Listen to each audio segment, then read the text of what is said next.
कब्रिस्तान लोग चप्पल लेकर चलते हैं और बातें करते हैं दुनिया की, इसके बारे में कुछ बताएं। देखिए, कब्रिस्तान में चप्पल ले जाके चलना भी जायज नहीं है। सरकार फरमाते, हदीस पाक है सही मुस्लिम में, अबू हुरैरा से रिवायत है कि अल्लाह के रसूल ने इरशाद फरमाया कि मेरे नजदीक आग पे चलना, तलवार की धार पे चलना आसान है बनिस्बत इसके कि मैं किसी मुसलमान की कब्र पर जूता पहन के गुजरूं। हजरत अम्मारा इब्न हजम रदी अल्लाह ताला ने, साहबी रसूल, अबू दाऊद शरीफ की सुनन अबू दाऊद की हदीस है कि अम्मारा कहते हैं, इब्न हजम, मैं एक कब्र से टेक लगा के बैठा हुआ था, रसूलुल्लाह ने मुझे देखा, जलाल आया आपके मतलब आपके चेहरे मुकद्दस पर, और आपने बड़े सख्ती के साथ फरमाया, आए इब्न हजम, कब्र से हट जा, ना कब्र वाला तुझे तकलीफ दे ना तू कब्र वाले को तकलीफ पहुंचाए।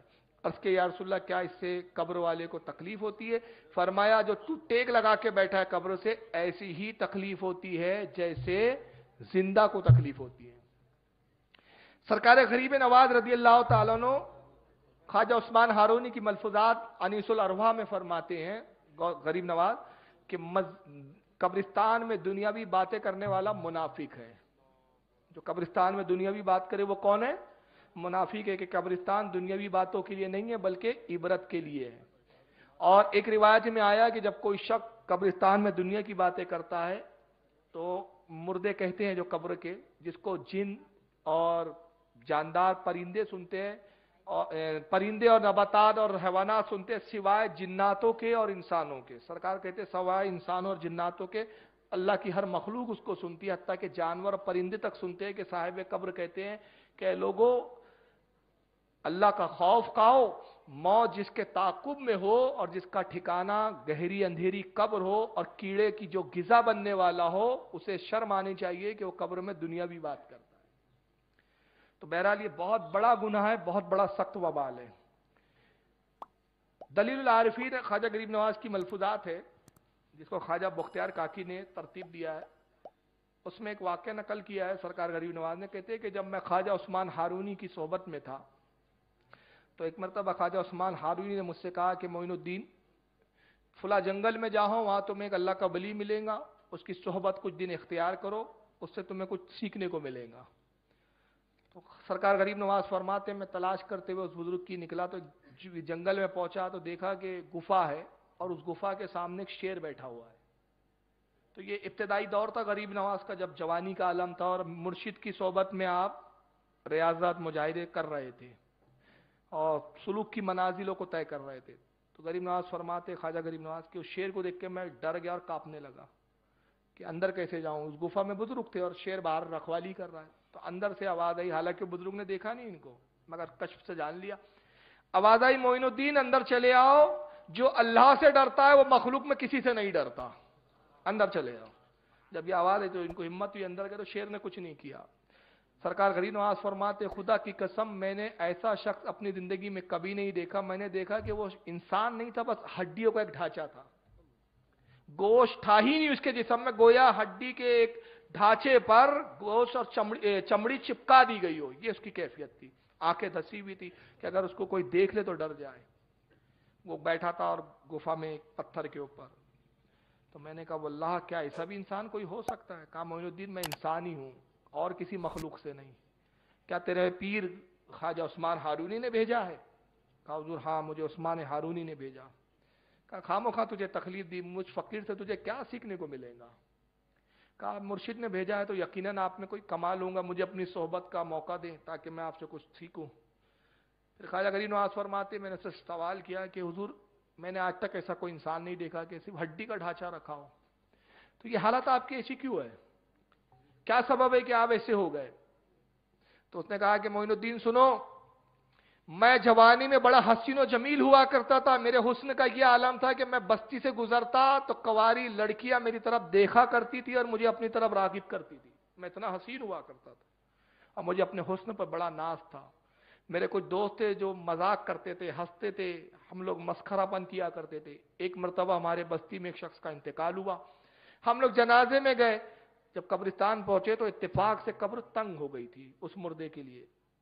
तो गोरकन जो था कब्र खोदने वाला, वो कब्र को बड़ी कर रहा था।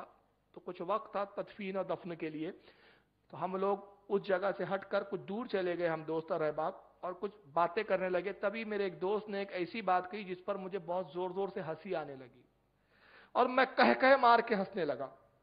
تبھی میرے کانوں میں قریب سے ایک قبر سے آواز آئی جس کو صرف میں سن رہا تھا, میرے دوست نہیں سن رہے تھے. اللہ نے وہ آواز مجھے سنائی اور کہنے والا وہ صاحب قبر کہہ رہا تھا کہ اے نوجوان شرم کر, تجھے حیا نہیں آتی کہ قبرستان میں ہنستا ہے؟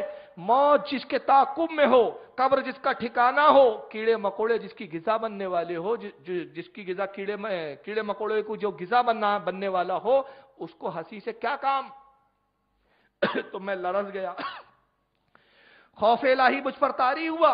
اب میں اپنے دوستوں کو چھوڑ کر اس قبرستان سے سیدھا اس گفا میں آ کے بیٹھ گیا. 40 سال کا عرصہ ہو گیا میں اللہ کے خوف سے لرز رہا ہوں, اور اے معین الدین اس بات کی فکر میں روتا ہوں اور گھلے جا رہا ہوں کہ قیامت کے دن میرے رب نے قبرستان کی اس ایک ہنسی کے بارے میں مجھ سے سوال کر لیا تو میں جواب کیا دوں گا. اسی فکر میں گھلا جا رہا ہوں. تو خواجہ معین الدین کہتے ہیں میں نے کہا کہ کیا کوئی شخص خوف الہی میں اپنے آپ کو اتنا بھی گھلا سکتا ہے, اتنا گھل جائے کہ ہڈیوں کا صرف ایک پنجرا رہ جائے؟ تو اس نے کہا معین الدین قسم خدا کی خوف الہی کا حق ادا نہ ہوا. خوف الہی کا تو حق یہ ہے کہ انسان خوف الہی جب اس پہ طاری ہو تو نمک کی طرح پگھل کر بہ جائے. کہتے اس کی زبان سے جملے نکلے, میں نے دیکھا وہ زمین پر گرا, اب بخدا وہ ایسے پگھلا جیسے موم پگھل کے بہنے لگتا ہے, بہ گیا اس کا جسم.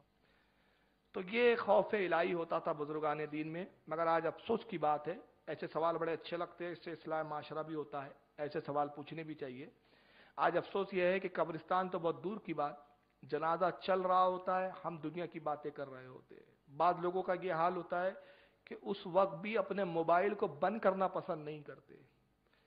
میت کے اندر جنازے میں چلتے چلتے فون آ گیا, کاروبار کی باتیں ہو رہی, بھول جاتے ہیں کہ یہ جو جا رہا ہے یہ ہم میں سے ہی تھا. کل یہ بھی اسی طرح موبائل کرتا تھا, اسی طرح فون کرتا تھا, آج قبرستان جا رہا ہے, کل ہم ہوں گے, کاندھے دوسروں کے ہوں گے, ہمیں بھی جانا ہے. ہم ابھی بھی دنیا میں مشغول ہیں. تو کم از کم کچھ دیر کے لیے تو قبرستان میں موبائل بند کر لیے جائے, ہنسی مذاق سے پرہیز کرے, قبروں کو دیکھ کر یہ تصور کرے کہ یہ قبر آج کسی اور کی ہے, کل ہماری بھی اسی طرح کی ایک قبر ہوں گی. علماء کرام فرماتے ہیں صحابہ کرام جب کسی کے جنازے میں چلتے تھے تو یہ عالم ہوتا تھا کہ ہر صحابی جنازے کو دیکھ کر یہ تصور کرتا تھا گویا یہ میرا اپنا جنازہ ہے. ان پہ خوف الہی کا یہ حال ہوتا تھا کہ کئی دن وہ ایک جنازہ ان کا محلے سے اٹھ جائے تو کئی دن وہ خوف کے الہی میں کسی سے بات تک نہیں کرتے تھے. تو یہ خوف الہی تھا. لیکن افسوس کی بات ہے کہ قبرستان میں ہم چپل اور جوتے لے کر بھی چل رہے ہیں. تو علماء فرماتے ہیں کہ قبرستان پہ جوتے نہ لے کے جائیں. فاتحہ وغیرہ پڑھنے جاتے ہیں آپ تو کوئی ضروری نہیں ہے کہ آپ کے اگر کوئی مرحوم کی قبر ہے اور بیچ میں بہت ساری قبریں ہیں تو قبروں کو روندنا پڑے گا, اگر اور کانٹے ہو یا کنکر ہو کہ چپل کے بغیر جا نہیں سکتے تو حکم یہ ہے کہ پھر کنارے کھڑے ہو کر ہی فاتحہ پڑھ دے, ثواب پہنچ جائے گا. کوئی ضروری نہیں ہے کہ وہ قبر تک آپ جائیں. واللہ عالم ثم رسول عالم. آپ نے ہمارے چینل کو ابھی تک سبسکرائب نہیں کیا ہے تو سبسکرائب کریں تاکہ ہر آنے والی نئی ویڈیو آپ تک پہنچ جائے, اور لائک اور شیئر کرنا نہ بھولیں.